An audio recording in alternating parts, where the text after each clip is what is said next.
to introduce our next speaker on relationships. Mike McGee is the co-founder of the Starter League, which is an in-person school in Chicago that teaches beginners how to build web applications. Prior to the Starter League, Mike's greatest claim to fame was that his high school mascot was a pretzel. He went to Northwestern for 4 years, where he spent 2 years being a student and 2 years in student government, miraculously becoming the student body president his senior year. I think once you hear him speak, you won't think it was so miraculous. It makes a lot of sense. He was recently named to Crain's 40 Under 40, along with his co-founder. And his latest Dent in the Universe project is Starter School, an immersive full-time program that will take people from zero to entrepreneur in 9 months. And my personal favorite fact about him is that he has over 30 tumblers. We counted yesterday. I encourage you to check them out. And we welcome Mike.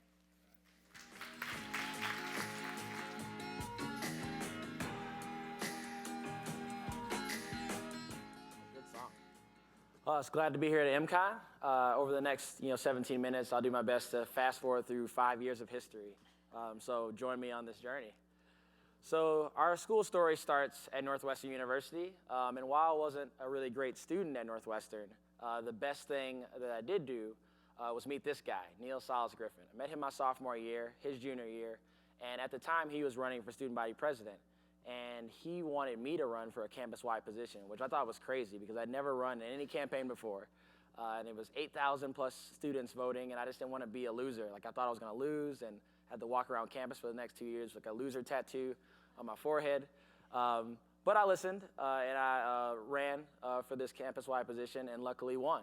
And Neil won as well. And so after that, for 2 years, we basically worked side by side, taking naps every day, 3 or 4 hours of sleep a night, trying to improve the quality of student life at Northwestern. And that's when I really learned that I was really passionate about solving problems for other people. And so fast forward to my senior year, about 2 months before I was going to graduate, Neil was working at a local venture capital firm here in Chicago, and he gave me a call. And he's like, "Hey, Mike, I just quit my job, and I want to learn how to code to build these startup ideas, and I want you to learn with me." And so when he gave me this call, I was on my couch watching Netflix, and so I was like, "Sure, man, I'm not doing anything else better at the time." I didn't have a job lined up. But really, this was, looking back on it, this is a much bigger decision because for 6 years before that phone call, I had pushed off learning how to code. I thought I wasn't smart enough. I thought that if I opened up a book, like a programming book, I was going to open to a random page and see like, "Hey, Mike, why are you looking at this book? You're an idiot. You can't learn how to code." And I'd be like, "Damn, I knew it. I knew I wasn't smart enough." And so I came up with every excuse in the world not to learn. But when Neil gave me that call, this represented a special opportunity. It wasn't just learning how to code. We had all these problems and ideas that we wanted to solve and build. And if I didn't learn how to code now, then those ideas wouldn't become a reality. So for about 11 months, we went through every book, every online resource to try to learn. There was no path for, hey, person who doesn't know anything, here's all the things you have to do. So through trial and error and lots of Google searches, we created our own curriculum to learn. And when we went through this journey, we would run into friends from college or professors and colleagues, and they'd ask us like, "Hey, like, what are you working on?" Or we're like, "Oh yeah, Neil and I are teaching ourselves how to code." And now, in 2014, the Learn to Code movement is huge. Coding is new literacy. Everyone should learn how to code. We have mayors learning how to code. But back in 2010, we got this question, like, why are you learning how to code? Why are you wasting your time? You should get some computer science grad to build your ideas. You guys should be making 6 figures, not being in your pajamas in Chicago learning how to code. And for us, even with this, these negative reactions, we knew why we wanted to do it. And we wanted to do it because we wanted to be creators, and we were sick and tired of just complaining about problems. I'm sure most of you in the audience, both here and online, have had ideas that you wanted to make real, but you immediately canceled it out because you're like, "I don't have the skills to do that." At this point, Neil and I were sick and tired of being in that role, and we wanted to dedicate full-time effort to learning how to code and design. And so spring of 2011, we're just under a year into our personal journey to learn how to code. There's a lot of things happening in the Chicago startup scene.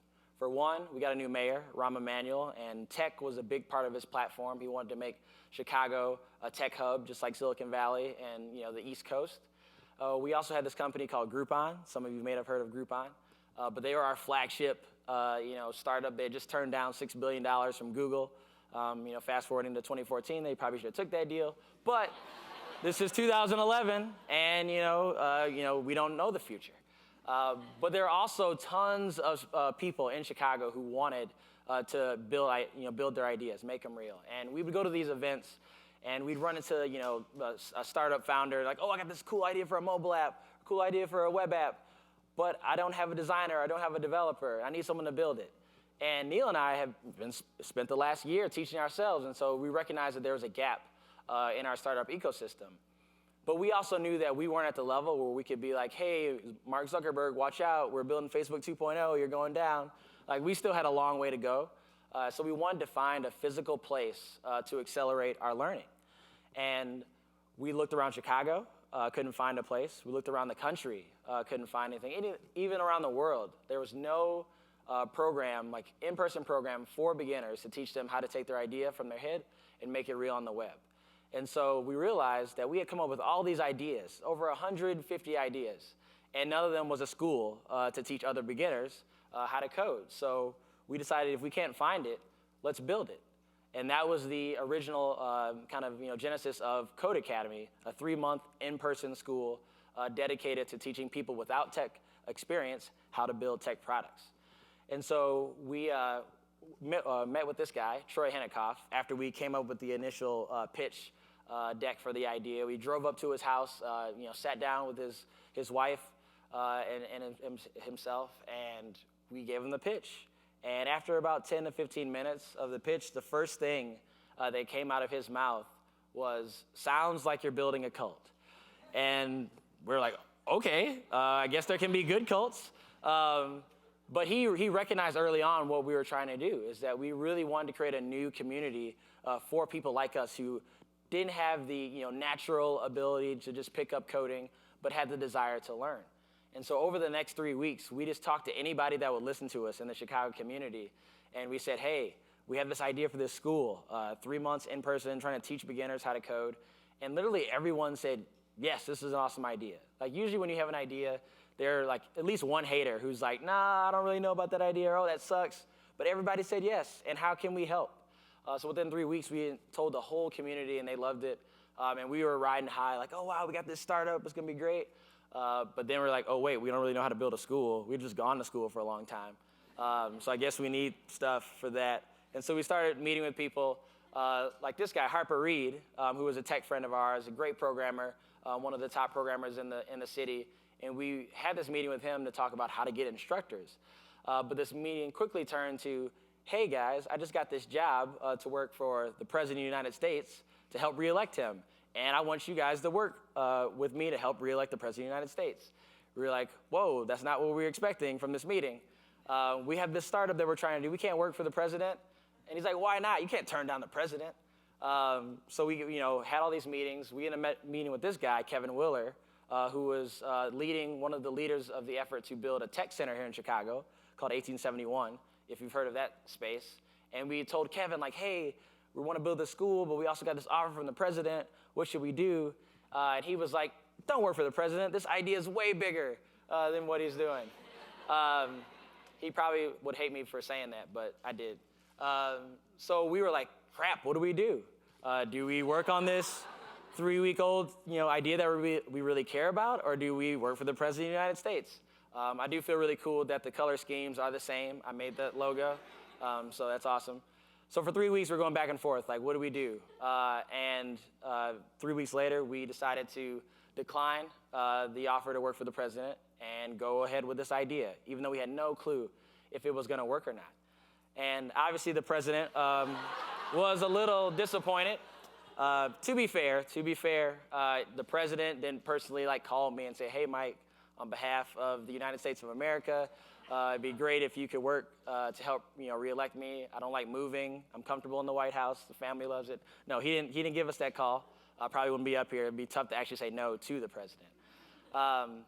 And one of the reasons that made it easier for us to turn the president down is that we were talking to VCs and like, hey, we want you to build a school. We're going to give you $250,000 to build it. It's going to be great. And we're like, yay, we get to do exactly what we want with all this money. It's amazing. And so we quit our part-time jobs, went full into building the school. And about a month in, we realized that we weren't going to get the money. We just spent a lot of time in boardrooms trying to convince investors that we could find people to do this school. They were unconvinced. And so after realizing that we didn't have any money and that we weren't going to get any money, we focused on this number, 12, which was the number of people that we needed to join our school so that we could have enough funds to pay for an instructor, pay for space, and to actually have something real in place. And even though we didn't have money, we had great people behind us to make this a reality. Jeff Cohen here actually found us on Twitter. We had a landing page up and said, hey, we're this new school. And he sent us a DM saying, hey, I'm from Northwestern. I graduated from there. I'm a software developer. I've been teaching for 7 years. I'd love to help out. And Neil and I were like, oh my God, we found an instructor. Because we had no clue where we were going to find him. And he found us. It was the greatest thing ever. And then when we launched, we met Maria Katras, who's the president and CEO of Built-In. At the time, in 2011, it was just Built-In Chicago, which is an online community for Chicago entrepreneurs.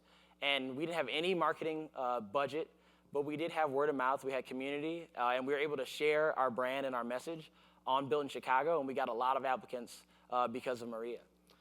And another person who was great was Jason Fried. He's the co-author of Rework. Some of you might have read this book. He's also the co-founder of Basecamp, formerly known as 37 Signals. And on like halfway into our application marketing, he sent a tweet out on a Friday of August when we were launching. And that afternoon, we got 15 applications. Like the first 9 days, we'd get like 1 a day, 2 a day. And in 3 hours, we got 15 applications just because his tweet. And because of their support, we ended up getting almost 90 qualified applications for 12 spots from people all over the world. And so instead of taking 12 people, we said, hey, this is our school. We can do what we want. We took 35 people, and they're all paying upward to $6,000 for this program. So instead of raising $250,000, we basically made that same amount of money in 1 week. And what we realized when we started this school is that, when you open yourself up to taking a risk, you realize that you get a lot more in return, both for us creating the school, but also for the students coming here.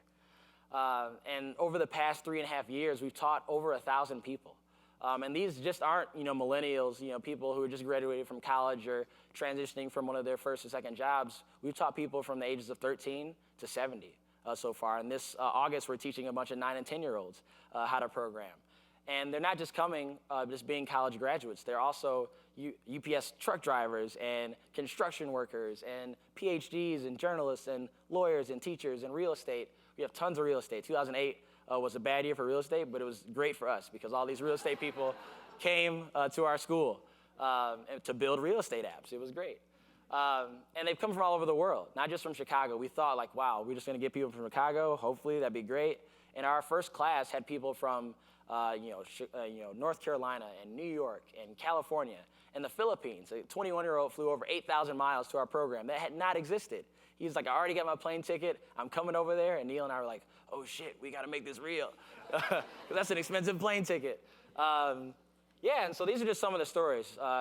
This is Tom Cullen, the guy in the front. And he came in as a trader.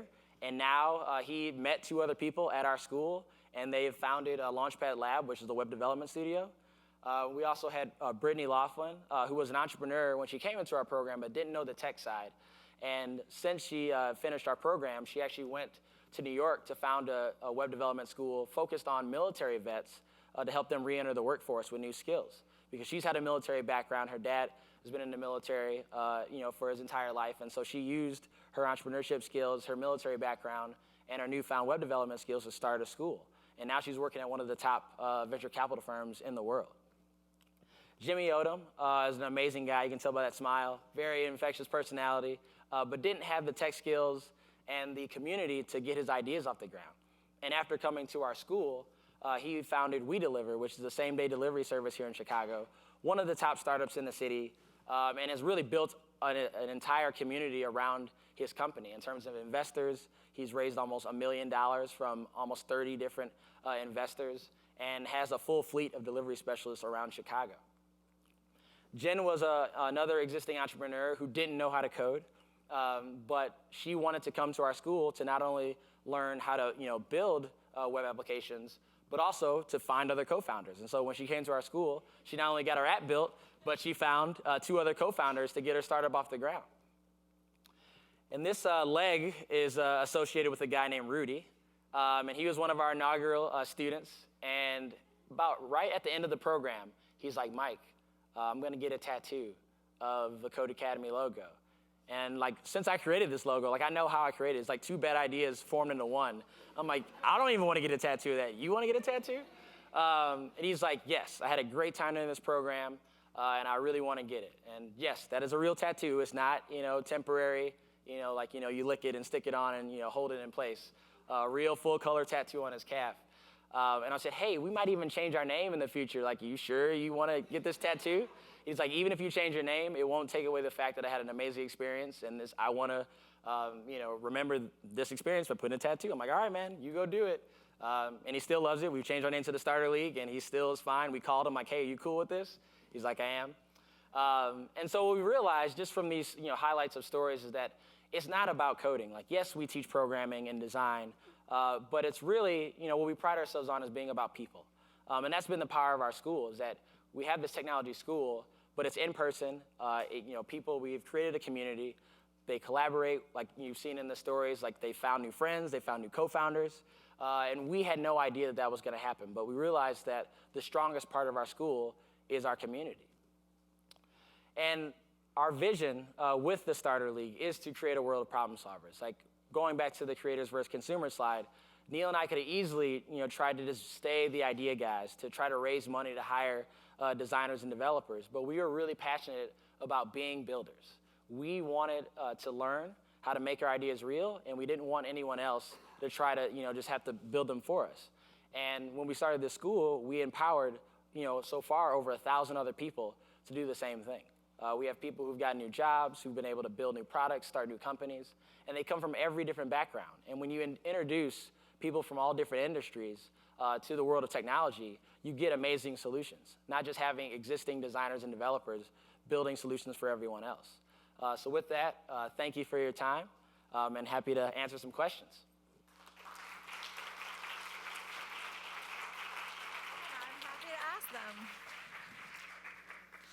And I'm happy to ask you some questions. Awesome. So you started to address it at the very end, but I want to dig into it a little bit more. I know, it's perfect. This is a session on relationships. And so can you talk a little bit more about, in what way is this about relationships?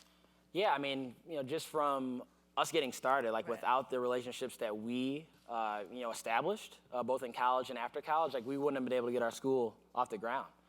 We didn't have any money, but we had millions of dollars worth of relationships to help the Starter League become a reality.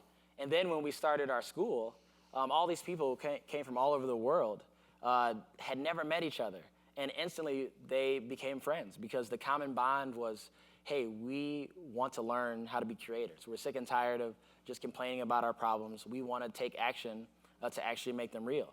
And that common bond created all these friendships. And we've seen 3 years later, all these people, like, they live together, they work together. And it's something that we never would have expected. It was just totally organic. Totally. And what I love about it too is that, and the whole framing of this session is, we talk about digital, we talk about social and technology, and they can be very sort of cold, isolated tools, and ultimately they're really only as good as the relationships that they help people build. And I think that, Code Academy is an amazing example of that. Also, can you talk a little bit about the brand change? Because you alluded to it really briefly at the end, and the tattoo. Some guys stuck with the old logo. But can you talk a little bit about whether that marks some sort of fundamental change for the organization? Like, is it pointing you in a different direction than where you thought you were headed?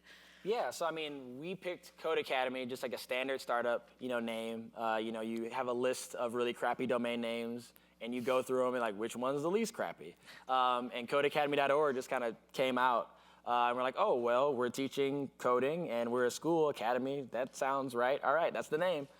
So we really didn't have this like, let's meditate about it and, like, figure it out. It was just like, oh, that sounds good. And so for 4 to 5 months, we were just Code Academy, and, everybody knew us as that.